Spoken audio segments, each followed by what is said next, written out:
Welcome to Success Story. I'm your host, Scott Clary. The Success Story podcast is part of the HubSpot podcast network. HubSpot has been a huge supporter of the show. They have so many tools that can help your business. The one that I want to just mention today, so you go check it out, is their new AI chatbot. It's called Campaign Assistant. HubSpot's Campaign Assistant is a game changer for creating marketing campaigns at scale. It turns your key selling points into a cohesive pitch, which helps you deliver knockout emails, ads, and landing pages in minutes. Just choose your content type, input a few keywords, key points, pick a tone like friendly or witty, and let the AI robots handle the rest. You can copy and paste the content to whatever channel you'd like, or even convert it directly into publishable campaigns without leaving your HubSpot interface. So let Campaign Assistant take care of the campaigns so you can get back to growing your business. Work smarter, not harder at HubSpot.com/campaign-assistant.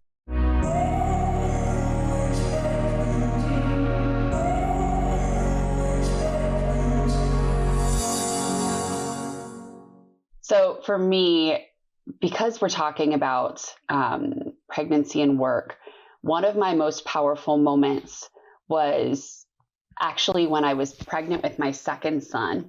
And I just given a presentation. I was like 37 weeks plus. And I just given a presentation to a group of interns. And I probably was terrifying them that I was going to go into labor. But in fact, I knew I had risk condition and I was about to be induced like the next day. And I remember saying to this group of, young new team members, and they were looking up at me, and I was like presenting on communication skills and with like a lot of enthusiasm. And I said, I'm so proud that this is the last thing I'm going to do before I have my son. And for me, and I remember the moment that I was driving home. So I lived in New York City and I was coming from the office and I took a taxi home up to the Upper West Side. And I remember that moment typing it into my phone to write a note to my second son. So with the first one, I'd written a journal of reflection. The second one, I'm like literally making a memo. But it was that I felt so powerful. And it was like a very banal, easy, low risk, high, not a high stakes presentation. Mm-hmm. It was this special moment, but it was something that I felt representative of potential, and also saw reflected back in this like acceptance and eagerness. And for me, it was a very big difference from when the first time I was pregnant. And that's where I recognized, I've been thinking about the topic a lot, but I really recognize the powerful intersection of work and pregnancy and life moments as something that we often frame it as dire. But in fact, it also has these super high highs that are not just the personal highs, but in fact can actually have work moments too. And that the rest of it is just so normal. And I feel like for me, when you ask the question, I zoomed right back into that taxi, and I still have the note that's to my son. And it was really special. And it was in something very mundane. Like I have some really big, cool career and life moments, but that was a really mundane thing that certainly has played into how I talk about the topic today. Do you think that for most people, the concept of pregnancy in a work context, not in a life context, because obviously it's a beautiful thing and people get very excited and they should, but in a work context, is it stressful? You said it's dire. It's not a positive. Is it encroaching on a negative in a work context for the majority of people? I think it's interesting. The women that I spoke to in anticipation of it often feels daunting because, it's something that's very private. It's very personal. It is going to have an effect one way or another on your career. And by the way, it's concurrent. I think often it's also framed as something that you have to like get through, or that, one thing stops before the other thing begins. But then completely contrary, so many women that I spoke to for the book talk about, in hindsight, this really positive experience that they had. And in fact, if they have a great experience at work while they're pregnant, it actually helps to retain them. So instead of thinking about it as this point of attrition or, there's these headlines, pregnancy is a career killer, I've really been focused on trying to create a balanced message so that when you're coming into it, we all have these moments that if they're framed up as something that's really tough or to get through, you're going to think about it differently. Yes, you're going to think about it, differently than when I asked college age women that maybe weren't yet at that point. Some was negative, some was positive, and some was just neutral. So much more than I think the women that were going through it current, and definitely not the same perspective as those in hindsight. So I think it's a really important message that, it's what holds us back is often what we have in our head too. And some things are true. Like, that's not caveating that there aren't difficult things to get through, but there's also some great stuff, and also just regular day to day. So then I'm so curious as to, when you interview all these women, you interview college age women, you interview career women, you've interviewed women that have gone through it, even though it's concurrent, it's not something you get over. I mean, those people that are the result of being pregnant are with you for, God willing, the rest of your life. Right. But when you speak to all these different people, what are the factors that influence perception of pregnancy?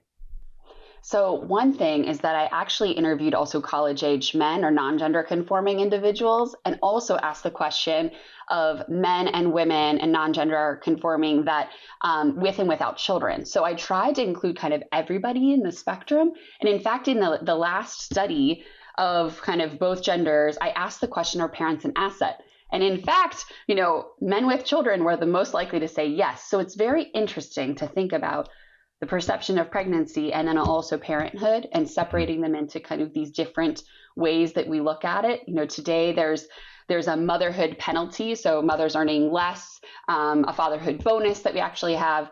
But in fact, for me, I really would like to reframe it overall. And that's the difference in the perception part that happens in advance. I think it's really an opportunity for us to look at how we can benefit everybody by making this, again, a moment of retention instead of attrition.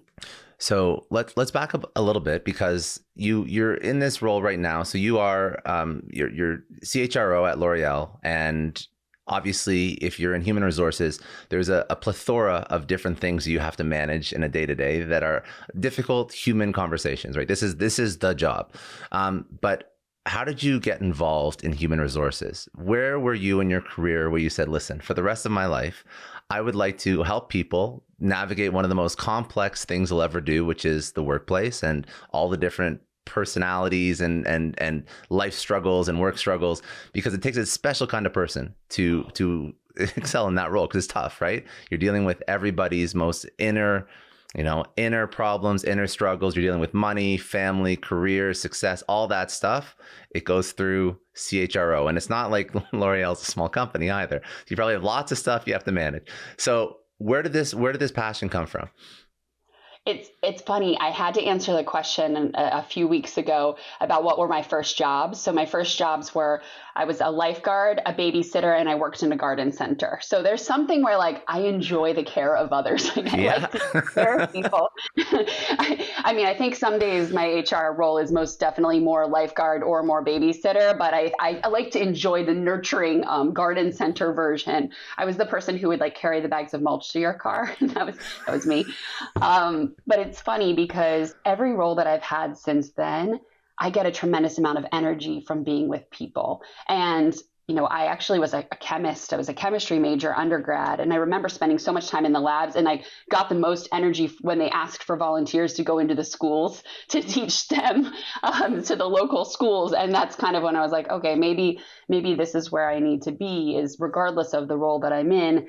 I want to do it with others, and I want to do it with teams. So I've always been in actually our businesses. So last year I joined HR as our first people experience officer at L'Oreal, and then became the CHRO, and transitioning with our current CHRO who's retiring over the past 6 months. So it's very new to me, but I keep saying it, but I have always been driven so much by the leader, being a leader or being a mentee or being a manager, thinking about the community that you build around you, ultimately to serve the purpose of the business or the goals. So that part feels really inherent.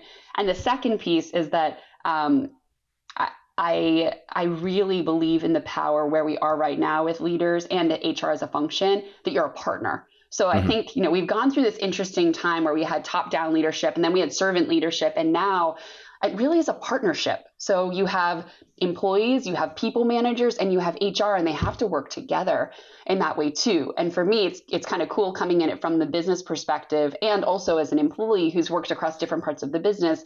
How can you have that consistency and that approach and the elevation of the manager and the role of the manager? But on the other hand, HR provides a tremendous amount of expertise, including how they care for people and what they provide. And It's a lot of details. It's very personal, but it's also that consistent approach that kind of makes sure you're creating safety, inclusion, you're elevating everyone in their role, and you're helping them to be empowered to drive what's next for their career. And that's definitely feels part of my overall purpose. When you look at the HR function in a business and you look at what you've done, you've built a brand, you've written a book, you've really championed and evangelized a cause that's very, very meaningful for you. Right. I don't see a lot of HR professionals going above and beyond to this level, which is fine, but I'm sure there's also good HR and bad HR, almost like run-of-the-mill HR, just hiring, maybe not putting as much energy into improving the company, but putting a lot of energy into bringing new people in, and that's where they stop and draw the line. So what is good HR? What is bad HR? I mean, you're operating at some of the highest levels right now, so just curious about your opinion on that. Sure. So I think, good HR is a partner. So a partner to there's two really strong types of HR in my perspective. You have very strong expertise. So you need people that are experts in pensions and benefits and still need to be partners to you and to the businesses and the individuals, but they have really unique skill sets. And that's something for me that I knew coming in from my own perspective as a leader within the business, that that's not something I know. So even more so, I knew that I needed to have strong teammates, and I do, in those roles. Even we have a people services organization, and they are the ones to call instead of the ones that maybe your HR business partners, where they're most directly working with individuals or working with the leaders of businesses. And that I understood a bit more because I had that on the other side. So I'm flipping my role there. Mm-hmm. But I think that's really where individuals need to recognize the strength of HR. And the other part is one of the most important roles that HR can do is to facilitate the role of the leader or the manager and the employee. And that's how you create a really empowered approach. It's not at the end of the day just someone who you go to who's going to be enforcing a policy or going to give you the feedback. It's always so much stronger if that feedback comes from your manager. And of course, if you're reviewing the policy and it's what do you need from HR in order to best power you.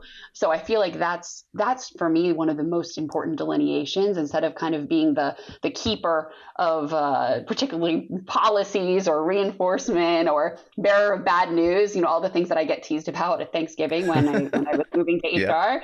But instead it's like, how can HR be a key partner to unlock the business, bring their expertise, and in fact create a better relationship with those who are actually working most closely together. I love that. I love that definition a lot. Okay, so let's focus on the book that you just wrote and a lot of lessons from that book. So that is really what we're here to talk about today, and we could talk about HR all day.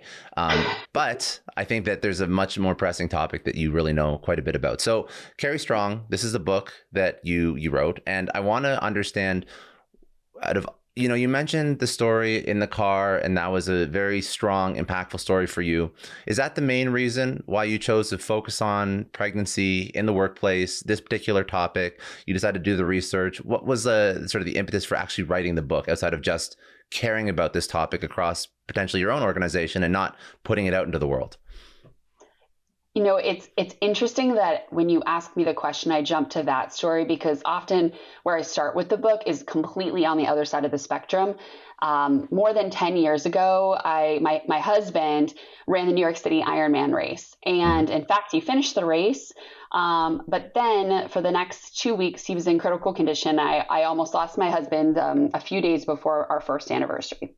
So that's kind of a tough starting point of the book, which is really interesting. I only in writing it really understood that moment had such a weight in this particular topic, because as I write in the book, I remember which direction I was looking in the hospital chair when I was told by the head of the hospital it was a good thing I didn't have children.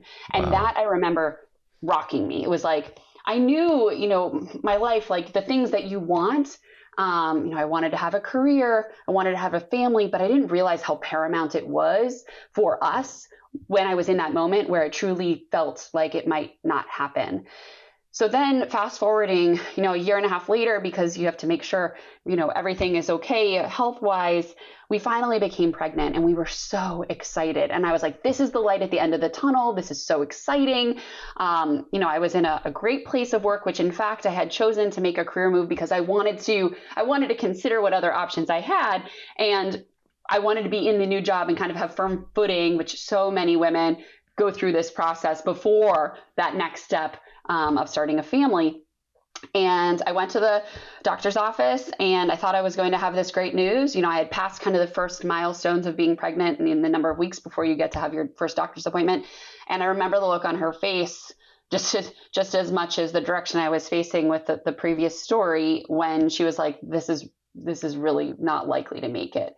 And so I had worn a dress. I remember we were like skipping into the appointment and then coming out. It was a completely different feeling. For the next several weeks at work, I remember, not wanting to carry extra things into a conference room or, walking across the street with my hand on a non-existent belly, and just the feeling that I had in this secret moment of kind of like so much hope, but also just hopelessness. And then I remember the next moment was, staring at my computer screen, and I had a stabbing pain and kind of started what would happen the next 24 hours where I would suffer my first pregnancy loss.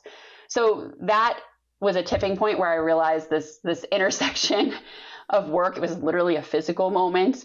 And for the next several years, I did a TEDx. We had a TEDx at L'Oreal, which was amazing, called Push, about public pregnancy. I started teaching at FIT in communications. I had students and I had mentees, and by the way, mentors, that we often talk behind closed doors about this really important topic, and not just pregnancy loss, but all of the other pieces of it too, and life moments.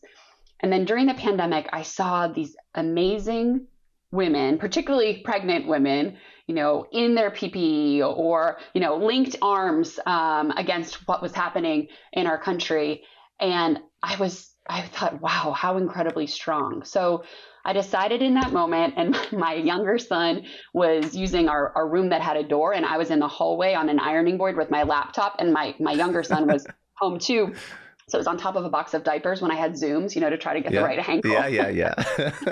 And I remember talking to a friend of mine, and I was like, there's this collection of stories that I want to write, and I think it'd be really powerful to help women feel less alone in these really important moments. And this is what I'm thinking. And she was like, you really need to do the research. You need to do some census validated information. And I really took that to heart because, I'm a privileged woman who worked in unbelievable companies surrounded by supportive other fellow parents. Yeah. I had a paid leave. I had a partner that worked. So I had all of those things. And yet I felt that way. And I was also, supporting other people that were feeling that way too. So I said, okay, that's what I need to do. So I decided to write the first study. And after that point, uncovered some really interesting facts that then required more. Also, from what I said before, my background is also like the scientist part, some facts. So then I thought, okay, is there a way to combine this really powerful kind of quantitative data that nobody had really looked at before? There's a lot of great information and stats about pregnancy and work, but not kind of the questions that I was asking. For example, 1 out of 2 women said that trying to conceive, not yet being pregnant, had an impact on work. And if you ask anybody that has kids, I'm sure that they would answer that, yes, trying to conceive has an impact on work, unless, of course, it happens right away and then you're in the next phase. But for me, having some tangible facts that surprised me also encouraged me to make sure that I was relevant and going to be helpful in a pragmatic way, just as much as trying to encourage people to rethink the moment. So two things that I want to go into. I want to talk about some of those other stats and facts that you've uncovered, being the researcher that you are, which is probably the best possible person to write a book about a topic like this because you dive into the details and data. But another interesting thing that you just mentioned is the psychology of this whole experience. You said, you mentioned one word. You mentioned the word secret, and I think that's very interesting because if you have worked, and I'm pretty sure most people listening to this podcast work a significant amount of hours in a week, you spend more time with the people at work than sometimes you even do with your own family. it's not great, but it's a reality for a lot of people. And when you have something so personal that is a secret, I can only imagine how much that weighs on you. So let's actually unpack, why do we have to keep these things a secret from our peers at work? Why is this something that we feel uncomfortable speaking about before a certain point? Well, it's one of these things there's so many things that people feel that are hidden, that are invisible weights, that you're carrying on your shoulders every day when you show up at work. Mm-hmm. The interesting thing about pregnancy is that this is something, physical pregnancy, and there's so many ways that people become parents, but physical pregnancy, there is a literal point where if and I will talk a little bit about the impact on the pandemic, but where it's kind of revealed for you. True. So, yeah. That's one, is that you feel kind of a pressure that at some point, whether you want to or not, it's going to be revealed. And actually, that was one of my own personal experiences. I remember, because after suffering loss, I was so afraid to share for two reasons. One, I had my own fear of getting my hopes up, and I think like the idea of sharing this good news and then having to backtrack. And the second part, which is very rational, is also the fear of perception. What will change? How will people view me? And by the way, whether or not it actually does happen, mm-hmm. and I will tell you that certainly both extremes still happen today in the workplace, I think that there's still this feeling of both the forcing function of physical pregnancy, but also the combination of what you tell yourself and how you feel comfortable, and then also the other side of perception. And one thing we were talking about earlier, but is the conversations that you may want to have, they don't have to be the same. And I think the hard thing is, and the great thing is actually, that so many people now are more willing to share these stories. And personally, like I needed to be 10 years in order to be comfortable to be sharing this with you right now. Yeah. And some women, they may become pregnant and the next day they're ready to share. So one of the reasons why I also wrote the book by delineating the phases is because for some people, the third phase, which is called the hush, which is the secret time, it might be a day. You might be at a place of work where you're super comfortable. And in fact, that might be how you are as well, where you're just more open to sharing. And you'd rather have, if something, doesn't happen well, that you'd rather have people around you. And other people might not feel comfortable that way. So instead, I try in the book to give some framework that, if it's you and that's what you want to say, and who you need to tell and exactly what you're going to say, and others that maybe use language more like, I'm going through something personal, I'll let you know if I need anything from mm-hmm. you, versus I'm going through, fertility treatments and I'm going to have these appointments in which they do X, Y, Z, and you need to, both can have the same end goal of making you confident and feel supported and establish what you may need in that moment from whomever that is. Is it HR? Is it your boss? Is it a peer? Is it an ally at the workplace? And they can be done in different ways. So let's dive into some of the data that you discovered while prepping for writing this book. So what are some of the data points that you uncovered? What are some of the common misconceptions that people still believe? All of that, because I think that data is very powerful, and I'm sure there's some positive that comes from data. I'm sure there's a lot of negative and unfortunate realities that are still present in the workforce in 2023 that also came from understanding data. Yeah, so it was important for me to have the data to kind of validate some of the hypotheses and just to give some moments where you could be surprised. But I also was very thoughtful in the book to make sure that it didn't feel like, even if numbers show that, then it might not be you. Mm-hmm. So as I talked about the hush, that's the middle kind of phase. So within the first phase, I call it BTTC, so pre-pregnancy. I did these studies with college-age men and women and non-gender conforming. And 92% of college-age women said that motherhood will have an impact on their career. And it's funny because some people I say that to jump to that it's negative. And it's just an acknowledgement. And mm-hmm. in fact, for most of us, it probably should be somewhere near 100%, because regardless if you decide to become a parent, you're making that decision. So there's some level of that. But that's a really high number. And that's me asking college-age women today. And the study is in 2021. So this is not old data. And the second question that I asked that was really powerful in that particular phase is 1 out of 2 said they chose their major because of it. And in fact, men were almost as high. So again, not necessarily negative, not necessarily positive, but they were thinking about it.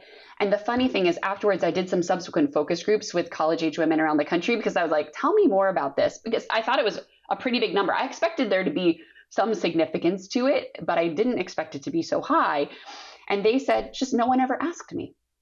And so actually this week I had an event where I was speaking to college age women, and it was so cool to hear, and primarily Gen Z, be so open and excited to talk about something so personal, including even the word pregnancy. They were like, we're so much more likely to talk about an HPV vaccine than we are to talk about someday becoming a parent. And I was like, well, that's really powerful. And another example, I was talking to them and they were like, well, yeah, I'm about to intern at a company. And I was so impressed that they said they offer egg freezing. And I was like, oh, okay, well, tell me more about that. And they were like, listen, I know based off of the type of relationship I want to have that I'm going to need egg freezing someday to start my family. And I thought, oh my gosh, not only did we jump, I think some of the other women in the group, to that would be to prolong your fertility. This was making her feel safe and included to go to a company that she could then have a benefit that would allow her, regardless of the way that her path to pregnancy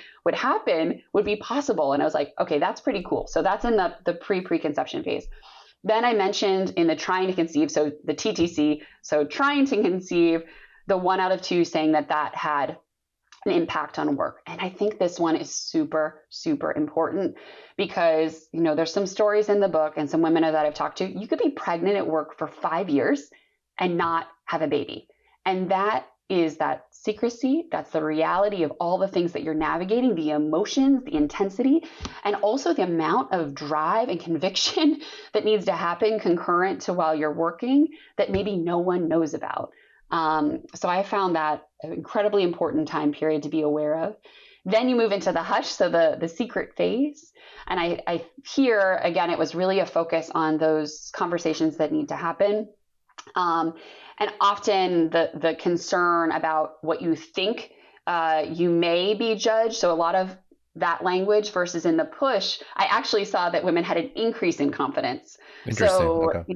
Depending on, and I broke it down by subsets on age, et cetera, but in general, there actually is a boost. So there's also something that's like, you were just asking about the things that hold us back. It's almost once it's out there too, and you're also through kind of the health concerns, or you may have new health concerns, but it's interesting because there was also these women that also felt this boost that had a positive impact on their career. And in fact, for those who felt more confident, they also increased their effort. So, and this is self-reflective information, but that's pretty interesting too. And then the last part, I call it anticipating the great return or not, because both are valid. And it was interesting, the point about an asset in the workplace, that, the men with children were more likely to say it than women without children. So I think it's important that we have the conversation where we include everyone and talk about this very normal thing that's likely to happen to 85% of women. Yeah. It's a big one. So I think those data points for me are linchpins in allowing these stories to kind of form around them for the unique experiences that everyone has. Now so I think that, what I'm actually, if I'm looking at this data, and correct me if I'm wrong, but it seems like when a potential mother or somebody who's going to be starting to be or going to be pregnant gets that validation, not validation, it's the wrong word, like almost the acceptance of the workplace, like everything is a net positive after that. It seems like everything is positive because then all of a sudden there's more effort involved in work. There's more retention of the employee across the family, not just just the person who's pregnant. So it seems like it's like a net positive once a business, based on this data, once a business actually accepts and sort of supports the woman. Is that correct? Yes, but they still have the concern or perception, and the reality is that there's still a motherhood penalty in terms of on the other side. So you're right. If they're supported in that moment, 50% of women during the push had a more positive change in their opinion of their place of work during pregnancy. But Yeah. that also means that 50% either were neutral or negative. So Okay. Yeah. exactly Yeah. as you share, like kind of can go both ways. 1 out of 2 women felt comfortable transitioning for leave. So if you think about that, and I can frame it positively, but also on the other side, the same number, around 48% of women said that their experience at work while pregnant had an impact on their decision to return. So I think the most Interesting. important thing that the data told me was, how do we support the places of work? How do we support the individual? How do we make them match? And just to be aware that although, pregnancy specifically, if you do the math on the number of months of your career, it's around like 2%, but it's a Yeah. really profound impact because it's so personal. And in fact, so many people are working to provide. So you feel this, value of your self-worth. You feel this importance of responsibility with what you're caring for, but you also put in a lot of effort into your career and your job. So for the woman going through it, it's a really big deal. But also, for places of work or teams, that's a very small amount of time relative to other people. So that's kind of why I think it's important that everyone's aware of these phases that someone could be going through and how all those little moments really add up to something that could be really positive, or in fact can have a negative effect for the future and for when they return, which is really important. A quick break from this podcast to recommend another podcast that you have to check out. It's called The Product Boss. It's hosted by Jacqueline and Mina. It's part of the HubSpot podcast network. If you have a physical product, this podcast is hyper tailored to you. It's going to help you take your business to the next level. In a recent episode, for example, they spoke about the power of TikTok for product businesses and how to use it to drive sales. And as somebody who is a little new to TikTok, I really learned some great tips for creating content that actually converts viewers into customers. They have a workshop style format that makes it really easy to follow along to take your business to the next level. So if you sell physical products, subscribe to The Product Boss wherever you get your podcast to unlock social media, marketing, and business strategies that create your dream business and then your dream life. Well, I'm just thinking about like sort of the different sizes of companies and the amount of support they can offer. Mm-hmm. I mean, companies should, of course, try and offer support at any size, but I think that also some companies don't. Like, I mean, if it's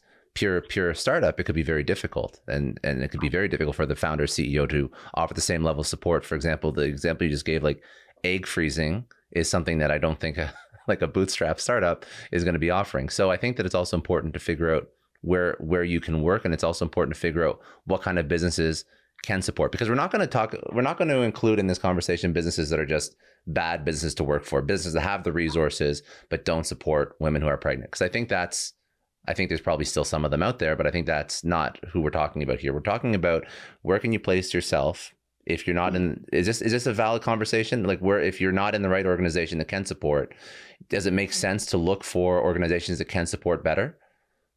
It's an important checkpoint, and actually something that I talk about in the BTTC phase. Okay. Is 3 questions you can ask yourself. And I've kind of 2 frameworks that I can share a little bit. One is 3 questions when you're thinking about making a move.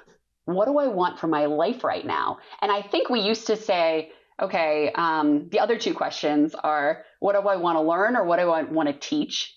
And where do I get my energy? And I feel like what's interesting in these powerful life moments is that the order begins with, what do I need for my life right now? And there's nothing wrong with that. And I think we're finally at the point where we're comfortable to have that be a discussion. And, it's a matching exercise. It's what type of company, what do I want for, where do I get my energy? What do I need for my life right now? And also, what do I want to teach? What do I want to learn? And of course, we want people to have, long careers where they can grow in different organizations. But I think the recognition that people do move for all 3 reasons is very valid too. And what you need right now might be different than what you needed, in your first job or 10 years later. And I think that that's why I try to encourage people to think about it for your place of work, for yourself, and also for others. When you're interviewing, you might want to ask a question that's like, what type of benefits do you offer for XYZ? Just to understand what is offered for everyone that you work with. And you shouldn't be scared of asking those questions either. because the interview is No. two-way. I these are all assumptions because again, I'm not a woman, so I've never really gone through this, but I could imagine that if it is such like obviously it's a very stressful personal situation, the first thing that I would think about is, oh, I don't want to bring that up in an interview because what if they don't hire me because I ask these questions? Absolutely. I would be stressed as hell, right? So 100%. And that's why I try to frame it up as something to ask long before you need it, or even the way you can ask it is like, what type of benefits do you offer for employees, instead of saying, so what's your maternity policy? Yeah. And by the way, we let's hope we can get to the point where people can ask that without fear of, perception. But it is true that people are afraid of doing that. So I encourage it to ask the way that makes you feel comfortable. And of course, for organizations to be more transparent on what they offer too. So you don't have to be digging. And so that you're aware of what it is long before it's, feeling very close, in your own foresight. So I think it's a different way to think about the important questions, that people need to ask. Yeah. One other example is, I remember a woman, Abby Donnell, she created Work and Mother. They actually provide and install lactation rooms in, different buildings and offices, et cetera. And she said, instead of asking, do you have a mother's room or a place for you to breastfeed, just ask where it is. And I thought, that was pretty cool. Like that's it. And that is so much more freeing, because instead you're not saying like, is that okay? You're not asking permission for it. You're saying, where is it? It's the expectation that it's there. Yeah. Yeah. And an organization, if you hear that it should be, one way or the other way, you're going to be like, oh, it's here, or we don't have that, which is this is an interesting conversation, because again, you are CHRO, so you probably deal with this quite a bit. But when you're interviewing for an organization, like the interview has to be both ways, and it should be the organization selling themselves to you as much as you are, quote unquote, selling yourself to the organization. And I think that the power dynamic is off. And I can only imagine in this situation, the power dynamic is even more off than if it's just asking what the salary is or how much vacation you get. It's a much more personal and meaningful conversation. But I do believe that when you say it like that, it starts to put the organization on the defensive. It's like, this is the other 5 people I've interviewed with. This is the expectation, right? So where is it for you? I actually think it's also very powerful. I want people at our organization that ask those questions. Like, how fantastic. Like if you were interviewing and you said, so what type of parental support do you give? And do you have a lactation room? I'd be like, wow. Yeah. Yes. Yes. And thank you for asking. And I'm thrilled to share with you what our policy is, because that's also an opportunity for organizations to share what they offer or don't. And, that's okay too. I think that the bar is super high in terms of what people are looking for, which is good. But also, as you said, there's different sizes of organizations, different types of places of work. And also, this conversation is all very much around non-primarily manual labor, not hourly working, et cetera. And also, by the way, hybrid work or virtual work too. Now, let's talk about, so there's a lot of positive, a lot of organizations that make an effort. But obviously, if you look at data, I'm sure there's a lot of organizations that do not make an effort or assume some sort of bias when somebody is trying to get pregnant, is pregnant. So what are some realities that somebody in a workforce where there is bias against being pregnant, they feel like they're going to be laid off, or maybe, they are laid off, whatever. It's horrible. There still happens. My suggestion is to always, that's a very clear sign that you should go find a better company, but that's not always the case. Sometimes people don't know the company they're working at is biased towards pregnant women. So say you're thinking about getting pregnant, you're thinking about having a family. What should you be looking for? What is a red flag in an organization where you should be like, okay, listen, this is not what the norm is. Maybe it's time to start looking before I have a child or try and have a child. Ask the parents or leaders or people that you admire or that you observe in the organization, their own experience. See how they talk about it.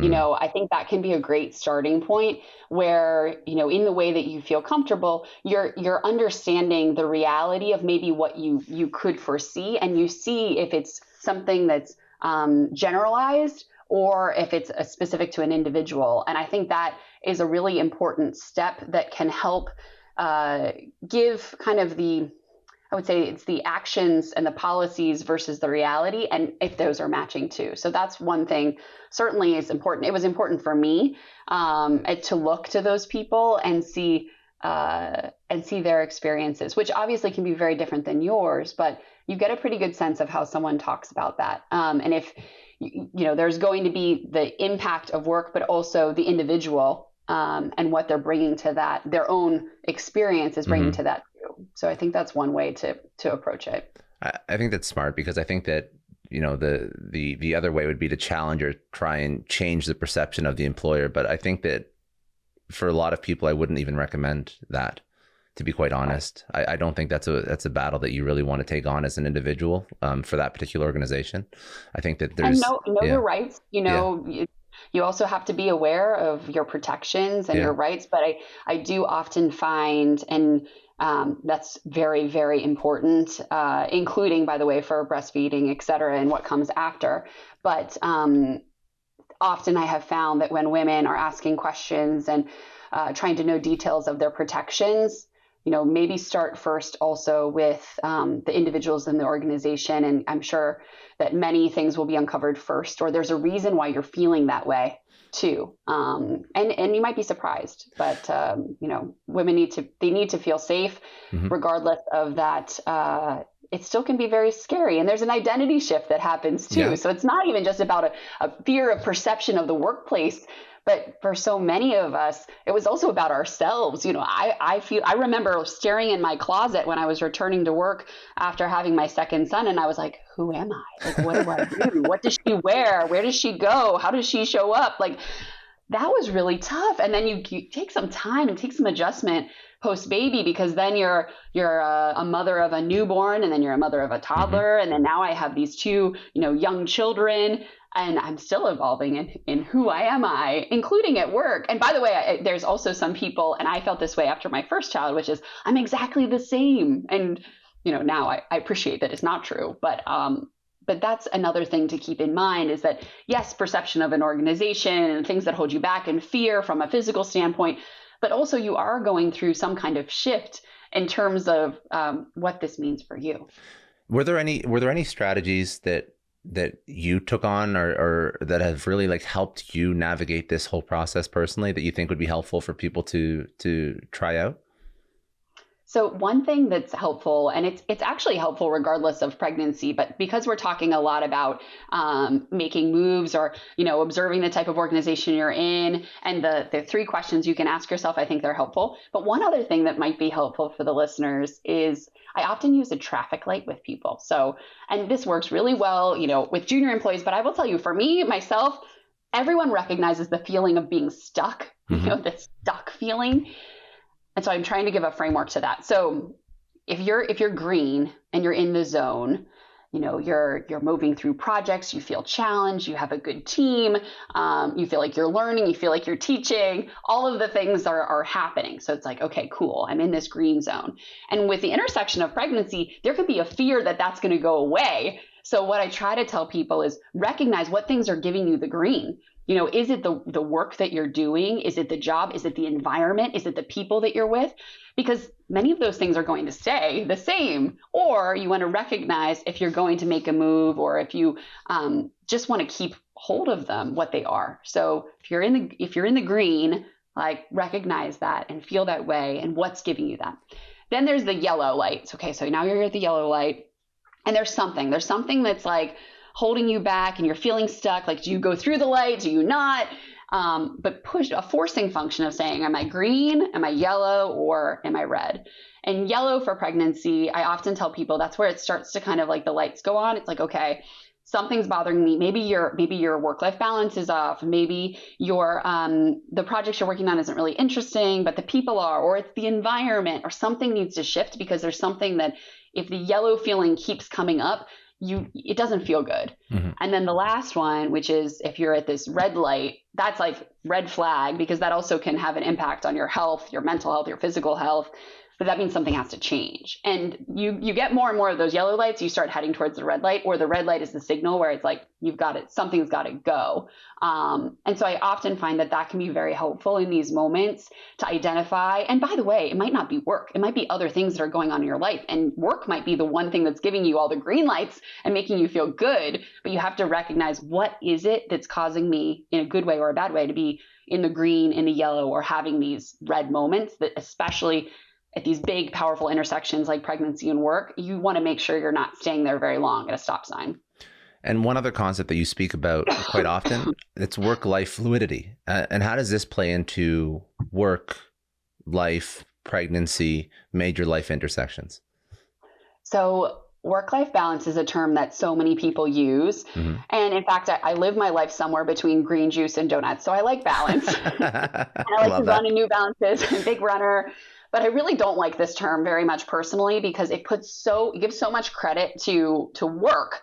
And if you imagine a seesaw and you have work on one side and life on the other side, it's not very exciting. You're trying to strive for something that's really not attainable. Well, there's so many events in life. It's not fair to say that it equally balances at work. Yes. And we train our bodies to have balance. Like standing on one foot is uncomfortable. What's amazing is when you're walking, you're actually unbalanced. I remember seeing something one time that was like a series of unbalanced movements is momentum. It was like, okay, this is very helpful. But for me, the idea of a more fluid approach, which I called work-life fluidity, sometimes people talk about work-life integration or work-life harmony, which are helpful also. But for me, I actually prefer fluidity because it means that there's movement. And sometimes might be, even for a day, I might go through like full focus in work, or slide to focusing on mom, or slide to focusing on the book, or it might be a whole week. Like this week, I'm completely honest, I have been really focused on the book. I've had some important moments where I needed to shift back into work, even though I took a couple days off. But then there's other moments like, yesterday morning where I was full 100% on mom. And so instead of trying to strive all the time for balance that is not going to happen, that fluid approach instead, for me, gives permission that you're trying to actually have more focus. And that's where ultimately you find your balance. And for you, I think it's just recognizing if something's pushed all the way to one side all the time, that's when you don't feel the balance that's happening. But instead, that fluidity can give some permission to allow you to be where you are. And the one thing I often share with the fluid approach is, we all have like so much FOMO and this fear of missing out on things. It goes so much with parents, like guilt, like constant guilt. I'm not doing enough at work. I'm not doing enough with my family. I'm not doing anything personal. I'm not taking care of myself. And it's like all of this FOMO, but instead the fluidity kind of allows you to have a little bit more COMO. I was in a training one time. What is COMO? I've never heard COMO. So I've told this story to several people, and I always send this trainer this thing. COMO is certainty of missing out. Oh my goodness. So I love it. Instead of FOMO, where I'm like, I am always feeling like I'm dropping the ball, COMO is, I am most certainly not right now at my kid's, sports lesson that's this afternoon. I'm not. So instead of feeling guilt about that, you can feel guilt for like a second, but then just have some certainty in it. Otherwise, you're carrying around constant FOMO and not actually being present. And I think if the past 3 years taught us anything, it's like we have to try to be as present as we can. But those two ideas, honestly, have set me free so much, at least from the guilt. And I also feel like it's a more modern and human way to think about the way we identify ourselves. Like, I feel incredibly responsible for our employees and my job. And I really I can have that level that I know that I need to do to best support the organization in my role. But I also really do believe that, my motherhood, teaching, the work on the book, it's so fueling to me. And it's instead, I kind of remove some of those labels and I really try to just see, all of those things are ultimately what make me who I am. And then I'm ultimately better for all of those things. But I feel like it's a new way for us to really think about setting ourselves free. You know, you got to, so there's a huge onus on companies to enable this and to create, again, the psychologically safe environment for people to be present in other areas of their life. And this pregnancy is one of a billion different things that people are trying to do concurrently with work, which has, it takes so much energy. If enabled, you could not be present for your family, not be present for your own pregnancy, not be present for your parents, not be present for your spouse, because work just weighs. Work always weighs on you, right? So this is very important, because this whole Como being present thing, it allows you to enjoy all these major life milestones. Like, how many people, they don't pay attention to anything until there's like a heart attack or something like that. And then they realize that all they care about is work. It happens all the time. And you could be pregnant with a child, and you could have a wonderful birth, and the company could support you. But if, you're on maternity leave and people are still dinging your inbox, and the office is counting down the days till you get back because the whole world's exploding and blowing up without you, you can't enjoy that life milestone. Like, you really can't, because there's a huge psychological weight. So I think businesses have to enable people to do their own thing, live their own life, and know that they're going to come back and help the organization, but know that the organization is not their life. You totally get it, which I just love it, Scott. It's awesome. The first thing that you talk about with psychological safety and energy, I feel like, first people have to feel safe and they have to feel included, and then you can have, more dynamic dialogues. If you're in that space, you can have innovation, but there's a baseline, because otherwise, what I love what you said is about energy. It takes a tremendous amount of energy if you feel that you can't show up as who you are. You're covering for all of these other dimensions of your identity, including, pregnancy or being a parent. And that's already taking so much energy. I would so much rather have people use that energy for their work and their life than, not feeling safe. But with that, there's a tremendous amount of responsibility on organizations and on individuals, on leaders, to create safety, to create inclusion, and to allow for that dialogue to happen. But I totally agree with that. And I feel like also you recognize the power of when that energy is going where it shouldn't be going. I love this. And I think this is sort of like the call out of leaders that, okay, so if you're a leader and you're thinking, well, you know what, we don't want to invest in rooms where women can feed their babies, for example. And now we have a woman who's working in our organization, and she just had a child, and or it's not I guess not feed their babies, because you wouldn't take your baby into work. But what was the word you used? Lactation room? Is that the or it can be mother's room or wellness spaces. There's a lot of different. But the point is, now you have this woman who's living in the organization, working there every day, and her mind is always on how do I solve for this, because my work isn't solving for it for me, right? And constant distraction, constant stress, and there is like a very real dollar value attached to that distraction and that stress that you weren't thinking about when you chose not to invest in this room or this space that would have cost you like a couple contractors and, a couple hours of labor to finish off this room the right way. But instead of doing that, you thought it's an unnecessary expense. It wasn't approved, but that person's job multiplied across thousands, if not tens of thousands, if not hundreds of thousands of women across the organization, the cost is going to be detrimental to the organization, but they won't see that they're losing money. The productivity will just decrease to a certain percentile, and they won't understand it. The cost of recruiting them too, because, first of all, regardless if they actually use the space existing is actually providing that psychological safety, and that it's okay, and the freedom and the importance. And the second part is, if you lose them in that moment, or if you retain them, you also have to hire another person. Which is wildly expensive, insanely expensive. It's huge, in fact. So yeah, it's worth it. And also, by the way, it's a requirement for many places too. So it's something simple, but it can be so incredibly important. And if you go to the baseline of fundamental providing, hierarchy of needs, Yeah. you're providing, you're providing food and nourishment, and also obviously need the privacy and comfort in order to do that too. Yeah. No, that's very, very smart. I hope businesses understand.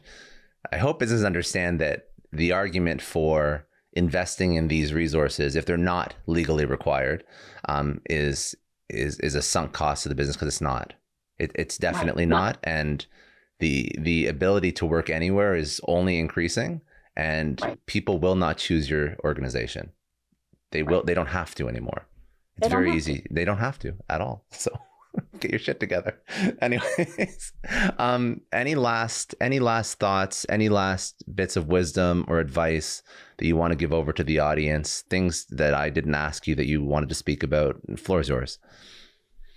I really enjoyed this conversation, Scott. And I think what's really powerful is that, one thing that I always say is that you can do it all, not at the same time and not alone. And you can do it all. It doesn't mean you have to. And your all is not necessarily my all. And I always try to say that to people, because they're like, how does she do all of these things? I get a tremendous amount of joy and energy giving from these different dimensions. But what is your all? And not feeling held back by that is so powerful. The second part is not at the same time. So there's going to be seasons for all of us where we're going to downshift and upshift in different parts of our lives. And that's okay too. And that doesn't mean that you're like counted out.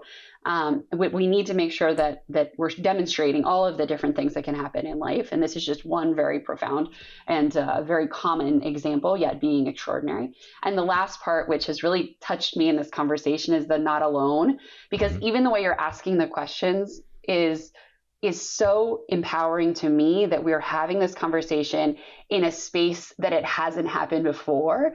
So I'm just so grateful, because the more people hear you and I discussing this with enthusiasm and transparency, that's how we flip the script. That's how we do it. And by the way, it's in the construct of leadership and talking about success. That's pretty incredible, instead of talking about it as this like horrible thing.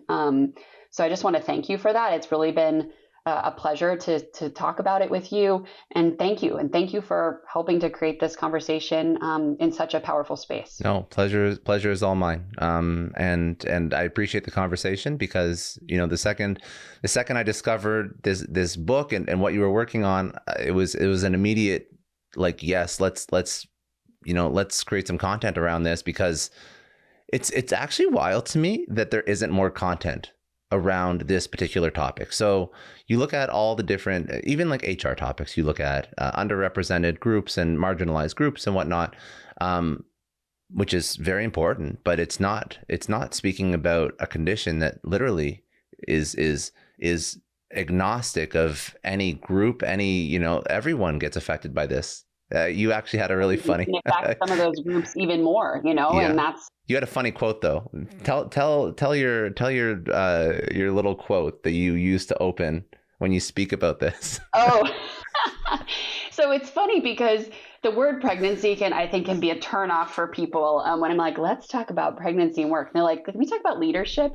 And so I often begin talks with how many of you, and ask people to raise their hand. So raise your hand if you came from a pregnant person.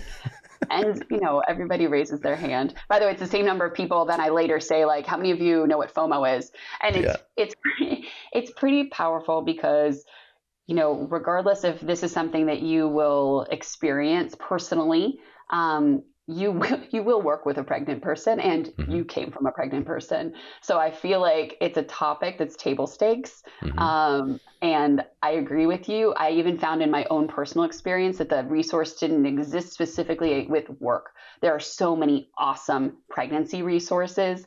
But, the one question everybody Googles is how to tell my boss I'm pregnant, but there's so much more than that. So I thought, how can I pull it all together in one single resource that can fit into all of these other amazing ones that can focus on health and can focus on return to work and can focus on fertility. There's a lot of other really powerful content, but I felt the need to fill the gap specifically with regards to work and the pre part, which, it's a little bold move, but I will tell you, college age men and women and Gen Z, they want to talk about it. They're totally on board. They're thinking about work and life in such a different way than we did. And I think it's incredibly inspiring. I love this. Where can people go get the book? Where can people connect with you? Where do you want to send people? All the links, all the yes. socials, all that. So you can follow along on Instagram on Carry Strong Pregnancy. You can visit the CarryStrongProject.com, which has lots of places where you can buy the book, or you can go to your favorite bookseller. And please, the most important thing is also the reviews. So I hope you enjoy the book. And certainly I want to make sure that people are discovering it and the personal resonance that they have with it. But I'm really excited about this. I hope that it can help, just a few individuals, especially that are going through something that can feel like a silent and brave roller coaster. And so, please encourage you, Carry Strong, an empowered approach to navigating pregnancy and work. Okay, perfect. Do you want to drop your own socials, or do you just want to send people to the book for now? I want to send them to the book because I feel like I want to create the conversation there. All right. I got you. No worries. You can follow me on LinkedIn as well. But yeah, I want to create that. That sounds good. Last question I ask everyone. At this point in your life, you've had incredible career success, family success. What does success mean to you? So, I talked a little bit earlier about purpose, and my purpose really has been focused, especially in the past several years, on unconstraining potential. So how can I help to even work like unconstrained potential and scale a business, or make sure that my sons feel like they can be the best version of themselves? Or as a professor, like, I don't want to create robots and communicators, but how do I help people feel the best so that they can be, their best version of themselves? And certainly with the book, I want to unconstrain the potential of women, of recognizing what we all carry, but that you can do it, and you can in fact come out even stronger on the other side. But now for me, success is when I help to create tailwinds. Like when I am not just unconstraining, but in fact are helping to fuel something bigger, fueling innovation, but watching other success. And I've kind of always felt that way, even full circle to your question about my jobs. Yeah. But that is where I get the most tremendous amount of joy. And I feel incredibly blessed that I've had so much personal success. And certainly it hasn't come without tough stuff and some tenacity, but it's truly because of others. So if I can do that, then that's what success looks like for me.